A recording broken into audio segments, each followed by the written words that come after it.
Fala galera, preparados para mais um vídeo? Se sim, vamos ao tema de hoje.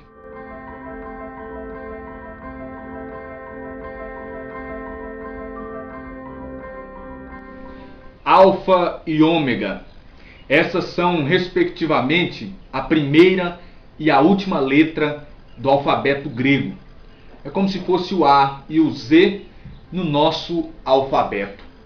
Em Apocalipse, no capítulo 1, no versículo de número 8, o próprio Deus se auto-revela dizendo: Eu sou o Alfa e o Ômega, aquele que é, que era e que vem, o dominador. Em Apocalipse 2:8, a palavra diz: Ao anjo da igreja de Esmirna escreve: Eis que diz o primeiro e o último, que foi morto e retomou a vida. E ainda em Apocalipse 21, versículo 6, diz assim: Eu sou o Alfa e o Ômega, o começo e o fim. E ele termina Apocalipse afirmando, Apocalipse 22:13, Eu sou o Alfa e o Ômega, o primeiro e o último, o começo e o fim. Há muitas outras referências dizendo que Deus é o primeiro e o último, principalmente quando nós lemos Isaías. A palavra diz sobre a eternidade de Deus também em Colossenses no capítulo 1. Mas o que significa, o que representa esse Alfa e esse Ômega? Representa a eternidade de Deus. Deus sempre existiu, existe e sempre existirá. Deus é eterno, Deus é imortal. Representa a sua soberania. Ele é o primeiro e o último. Não há outro Deus além do próprio soberano Deus. E sempre existirá. Ele é o Deus soberano. E o Alfa e o Ômega nos diz que ele sabe de tudo, do passado, do presente e do futuro. Ele conhece toda a história e domina tudo. É ele quem começa e é ele também quem deve terminar todas as coisas. Mas de que maneira nós podemos aplicar o Alfa e Ômega em nossas vidas? O primeiro ponto é: se Deus, se Jesus é o começo e o fim, o princípio e o fim, ele precisa ocupar o primeiro lugar em todas as áreas da minha vida. Jesus precisa ser a minha prioridade. Ele precisa ocupar o primeiro espaço em todas as áreas da minha existência. Achegou-se a Jesus, diz a palavra em Marcos capítulo de número 12, alguns escribas, olha o que a palavra diz, que os ouviram discutir. Vendo que lhes respondera bem, eles perguntaram: Jesus, qual é o primeiro de todos os mandamentos? E Jesus responde no versículo 29, o primeiro de todos os mandamentos é este: Ouve, Israel, o Senhor nosso Deus é o único Senhor. Amarás ao Senhor teu Deus de todo o teu coração, de toda a tua alma, de todo o teu espírito e de todas as tuas forças. Amarás o Senhor teu Deus não apenas com uma parte do seu coração. Dê a Deus o seu amor integral. Amai somente o Senhor, não tenha outros deuses. A palavra continua dizendo: amarás o Senhor teu Deus com toda a tua alma, com todo o teu entendimento, em algumas traduções, com todo o teu pensamento. Será se é Deus que tem ocupado os nossos pensamentos, a nossa mente? E diz assim também: com todas as tuas forças. Será se eu tenho empreendido todas as minhas forças para buscar a Deus, para agradar a Deus? A palavra diz que nós ainda não resistimos o pecado até o sangue, ou seja, nós ainda não lutamos o bastante para agradar a Deus. Então é preciso que nós nos esforcemos para agradar ao Senhor. Se Ele é o princípio e o fim, Ele precisa ser o alicerce da nossa vida, aquele que dá a primeira palavra e aquele que dá a última palavra. Que o Senhor guie as nossas decisões, as nossas escolhas, e que Ele esteja em primeiro lugar em toda a nossa vida, do nascer do sol ao pôr do sol, durante o nosso sono, durante todo o tempo na nossa vida. Que Jesus seja o primeiro em nossas vidas. O segundo ponto é: tudo que Deus começa, Ele termina. Toda obra que Deus inicia, Ele conclui, porque Deus não faz nada pela metade. Jesus não faz nada pela metade. Sobre Jesus, a palavra diz em Hebreus capítulo 12, no verso de número 1, na parte B: corramos com perseverança ao combate proposto, com o olhar fixo no autor e consumador de nossa fé.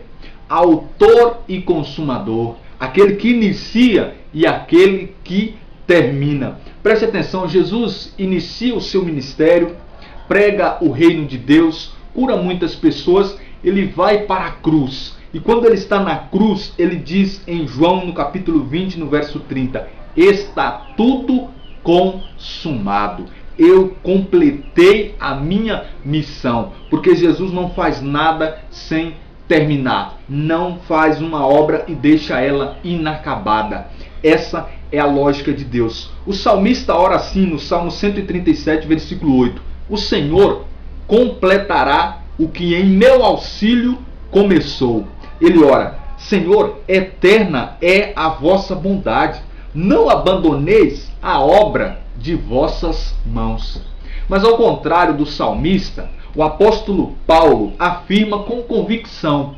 Ele diz assim em Filipenses 1,6: eu estou persuadido, eu estou convencido de que aquele que iniciou em vós esta obra excelente, aquele que iniciou, dará o acabamento dela até o dia de Jesus Cristo. Olha só, Jesus não faz nada pela metade. Ele completará a obra que em nossas vidas ele começou. Nós lemos em Gênesis, meus irmãos e irmãs, que Deus cria a terra, cria os animais, cria o homem. E em Gênesis capítulo 2, no versículo 1, a palavra faz questão de enfatizar: assim foram concluídos o céu, a terra e todo o seu exército. E Jesus, quando eu digo que ele não faz uma obra pela metade, ele não faz um milagre pela metade, em Marcos, no capítulo de número 2, a palavra diz que um paralítico foi colocado diante dele. E Jesus olhou para aquele paralítico e falou: os teus pecados estão perdoados. Algumas pessoas começaram a murmurar, e depois Jesus olhou novamente para aquele paralítico e disse: levanta-te, pega a sua maca e vai embora. Olha só, Jesus não curou apenas a sua paralisia física. Jesus curou aquele homem da pior doença que pode existir, que é o pecado. Jesus quer fazer em mim e em você uma cura completa. Não somente uma cura física, mas também a cura espiritual. Do pecado, das doenças espirituais, daquilo que há de mal dentro de nós, impregnado na nossa alma. A palavra diz em Marcos também, no capítulo 8, versículo 22, que trouxeram-lhe um cego e suplicaram-lhe que o tocasse. Jesus o tomou pela mão, levou para fora da aldeia, pôs-lhe saliva nos olhos e, impondo-lhe as mãos, perguntou-lhe: fez alguma coisa? O cego levantou os olhos e respondeu: vejo os homens como árvores que andam.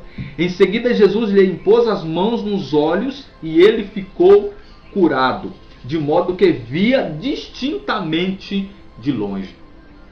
Preste atenção, Jesus poderia parar na parte do milagre aqui do cego, onde ele via os homens apenas como árvores. Não via distintamente, mas Jesus queria fazer uma obra completa, um milagre completo na vida daquele homem. E Jesus impõe as mãos nos olhos daquele cego e ele começa a ver distintamente. É isso que Deus quer fazer na minha vida e na sua. Ele quer fazer uma obra completa, um milagre completo.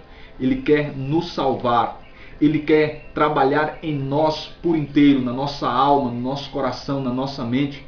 Quer nos salvar e quer salvar também a nossa casa, como diz a palavra em Atos 16. Crê no Senhor Jesus e será salvo tu e tua casa. Ele nos quer e quer todos os que pertencem a nós, porque Deus não faz nada pela metade. Tudo que Deus começa, Ele termina. Deixe Deus trabalhar por inteiro na sua vida. Terceiro e último ponto. Precisamos começar e precisamos terminar. Assim como o alfa e ômega, precisamos, irmãos e irmãs, concluir aquilo que nós começamos. Concluir aquilo que nós começamos. Os nossos projetos, as nossas ideias, os nossos ideais, nós muitas das vezes começamos empolgados, entusiasmados, cheios de ardor por fazer, mas nós desanimamos muitas das vezes no meio do caminho.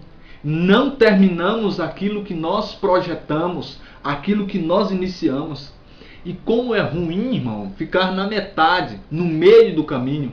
É como você pegar e começar a ler um livro e quando você chegar na metade do livro você parar. É como você começar a assistir um filme e quando chegar na metade do filme você parar. Nós precisamos dar acabamento àquilo que nós começamos. Irmãos, quando me refiro a começar e terminar, eu me refiro principalmente à nossa caminhada com Deus. Nós não podemos apenas começar bem, nós precisamos terminar bem. Grave essa frase no seu coração. Não adianta apenas começar bem, é preciso terminar bem. São José Maria Escrivá diz assim: começar é de todos, perseverar é de santos.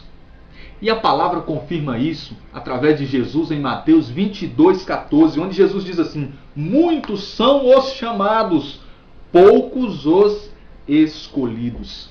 Aquela multidão, irmãos e irmãs, que seguia Jesus, que se admirava com os milagres de Jesus, que queria elevá-lo como rei, muitos não chegaram até aos pés da cruz. Poucos estiveram ali aos pés da cruz.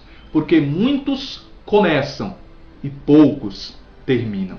Como eu disse, o segredo não é começar bem, é terminar bem. A nossa vida espiritual é como uma corrida. Você só vence se você chegar lá.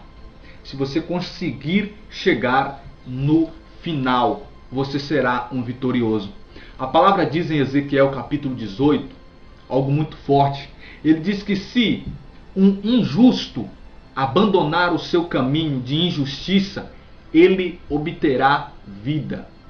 Mas se um justo voltar a praticar a injustiça, não será levado em conta nenhum dos atos bons que ele fez. Por quê? Porque essa palavra nos diz, irmãos, que o estado final é o que conta. Na vida espiritual, nós podemos começar bem entusiasmados, mas o que Deus quer de nós é uma perseverança até o final, nessa fidelidade, nesse amor, nessa entrega. É por isso que Jesus diz em Mateus 24:13, aquele que perseverar até o fim será salvo, porque nós não podemos parar no meio do caminho.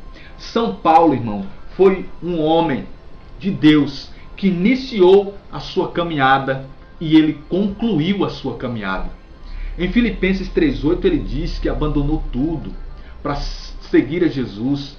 Ele diz que nada se compara ao conhecimento de Jesus. Ele tomou tudo como esterco, como imundície, comparando ao conhecimento de Jesus. Ele estava no fogo.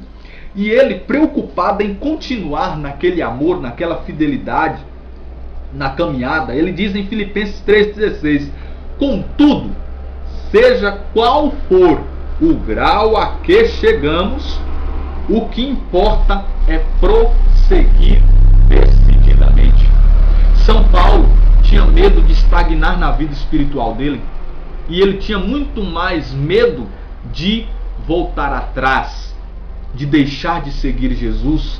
Ele tinha medo. Em 1 Coríntios 9:27 ele disse assim: ao contrário, castigo o meu corpo e o mantenho em servidão, de medo de vir eu mesmo a ser excluído depois de ter pregado a muitos. Depois de ter pregado a muitas pessoas, ele tinha medo de ser reprovado nessa caminhada espiritual. E por isso ele tinha essa meta: não, eu vou continuar, eu vou conseguir chegar até o fim. E ele conseguiu. 2 Timóteo 4:7. Ele faz uma declaração incrível, pois ele diz assim: combati o bom combate. Terminei, olha só a palavra que ele usa, terminei a carreira, guardei a fé. Oh glória, nós conseguimos vencer, nós conseguimos chegar ao pódio. E é isso, irmão. Para mim e para você, não basta começar bem. O segredo é terminar bem. Então, se você iniciou, vá até o fim. Como disse Jesus, não olhe para trás. Quem pôs a mão no arado não pode olhar para trás. Vamos chegar até o fim. Mesmo em meio aos desertos, mesmo em meio às lutas, vamos pedir força a Deus para a gente conseguir terminar essa carreira e adentrar definitivamente as portas do céu. Então é isso aí, gente. Essas foram algumas verdades do Alfa e Ômega, alguns pontos baseados no tema Alfa e Ômega. Jesus é o princípio e o fim. Ele precisa estar em primeiro lugar em nossas vidas. Deus sempre faz a sua obra por completo. Jesus não faz nada pela metade. E Ele assim fará em nossas vidas se permitirmos. E nós também não podemos apenas começar. É preciso terminarmos. Espero que você tenha sido abençoado, edificado. Fique com Deus. Deus abençoe a sua vida e até breve.